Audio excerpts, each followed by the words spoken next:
আসসালামু আলাইকুম। সবাই কেমন আছেন? আশা করি সবাই ভালো আছেন। স্বাদ ও স্বাদের গল্পের সাথে আবারও আসলাম আপনাদের জন্য স্বাদ ও লাবণ্যময় বাচ্চাদের জন্য নুডলস রান্না। তো দেখার জন্য আমার সাথেই থাকুন, আমার ফেসবুক পেজে লাইক করুন।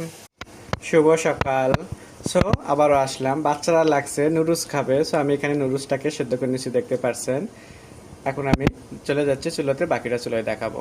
নুডলসের জন্য আমি এখানে একটা প্যান আর পেঁয়াজ নিচ্ছি। পেঁয়াজটাকে তেলে একটু আমি ভেজে নিচ্ছি হালকা। সো এখানে বাকি মশলাগুলো দেওয়া দেখাবো আপনাদেরকে, সাথেই থাকতে হবে দেখার জন্য।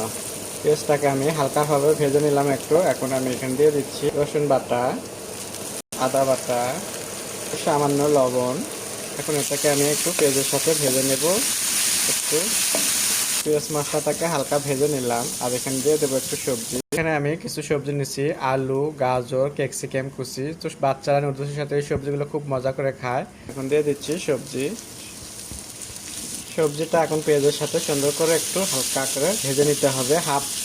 এখানে মানে এটা আমি সেদ্ধ করে নিইনি, আপনারা চাইলে আলু আর গাজর দুটো সেদ্ধ করে নিতে পারেন, ক্যাপসিকাম সেদ্ধ করার কোনো দরকার নাই।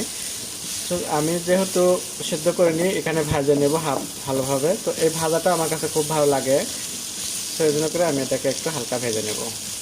সো এটা যখন হাফ হয়ে যায় তখন কিন্তু বোঝা যায় জিনিসটা নরম হয়ে গেছে। সো এখন আমি এখানে নুডলস অ্যাড করে দেবো। আগে থেকে সেদ্ধ করে রাখা নুডলসটা আমি এখানে দিয়ে দিচ্ছি। দিয়ে এখন সবজির সাথে মিশিয়ে নিতে হবে। আর নুডলসটাকেও দেখবেন যে নুডলসটা একদম ছাড়িয়ে যাবে। এখানে যদি ঠান্ডা পানিতে ধুয়ে নিতে পারতেন নুডলসটা, তাহলে এরকম জোড়া লাগতো না। তো এখন আমি এটাকে সুন্দরভাবে সবজির সাথে মিশিয়ে নেব। এখন কিন্তু সুন্দরভাবে কিন্তু নুডলসটা কিন্তু ছাড়িয়ে গেছে, দেখতেই পারছেন। সবজির সাথে ভালোভাবে মিশিয়ে নিচ্ছি আমি এটাকে। এখানে আমি মরিচ দিনই, দেখতেই পাচ্ছেন বাচ্চাদের জন্য। তো একটু আমি দিয়ে দেবো এখানে গোলমরিচ। তো এখানে আমি গোলমরিচের পাউডার দিচ্ছি ঝালটা একটু কমের জন্য, সেজন্য আর এক্সট্রা কাঁচামরিচ কিংবা শুকনো মরিচ আমি দিইনি। তাতে দিয়ে দিচ্ছি ধনে পাতা আর হাফ টমেটো কুচি। সো এটা দিয়ে ভালো করে সুন্দরভাবে মিক্স করে নেব, আবারও নিয়ে আপনাদেরকে দেখাবো পরিবেশন করে। সো আমার কিন্তু হয়েই গেছে।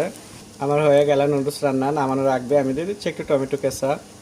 সো দেখতেই পাচ্ছেন খুবই সুন্দর। আর কার কার বাচ্চাদের এরকম নুডলস পছন্দ, সো সবাই এভাবে রান্না করুন ঝটপটে।